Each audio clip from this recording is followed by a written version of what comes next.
নিচে এটা তারপরে টুনটুনি কাঁদছিল একটা বড় মতো পাখি এলো ও টুনটুনি কাঁদছো কেন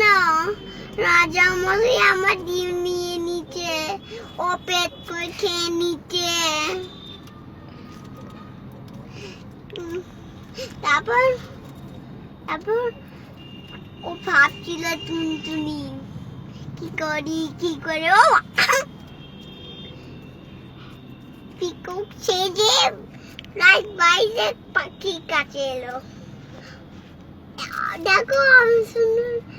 পিকক লাগছে তারপর একটা পরে এলো তারপর পিকক লাগলো তারপর ডিম নিয়ে গেল তারপর বাজার তারপর ডিম নিয়ে নিচে তুলতে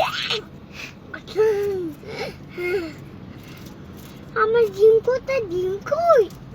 আরে ডিম নিয়ে নিচে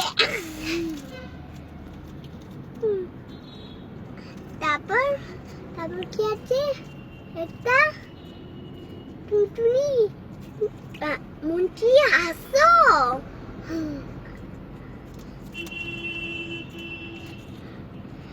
রাজা মশাই পাখি ধরলো রাজা মশাই